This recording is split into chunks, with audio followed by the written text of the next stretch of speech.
to sit on the edge of a cliff at Grizzly Lake early in the morning before the sun came up, watching a territorial hummingbird in the meadow below me. That was my perch.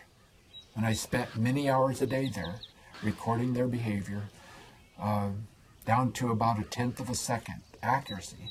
And I recorded everywhere they went, everything they did, and how long it took them to do it. And it's cold. And I'm bundled up. I've got my gown on, I've got my toque on, and I've got my little fingerless gloves on, and I've got my extra pair of pants on. It's cold. It's above 7,000 feet altitude. And the hummingbird's bundled up too.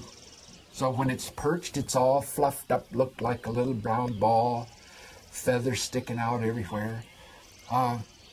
And I look up behind my shoulder there, have to move really slowly not to scare the birds. And I can see the sun coming down the mountain. We're on the west slope of this glacial cirque. The sun's coming down slowly, slowly like this, and it's going to be a while yet, but it's on the tips of the trees up above. And then when the sun gets to the trees that are surrounding this meadow, what I call a meadow is about this steep. It's an avalanche gully in the wintertime. So the trees are sticking way up high.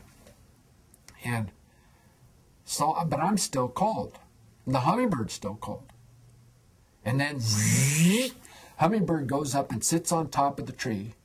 As soon as there's the tiniest bit of sun at the top of that tree, and just sits there and preens and preens its feathers and soaks up sun. And when it comes back down to this perch, it's skinny like a snake. It's preened its feathers down. It doesn't need its down coat on anymore. I'm still cold, but the hummingbird's warmed up now.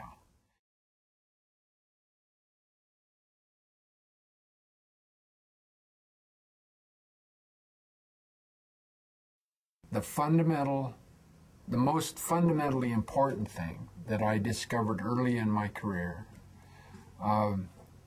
had to do with the relationship between hummingbird territory size and flower density in meadows.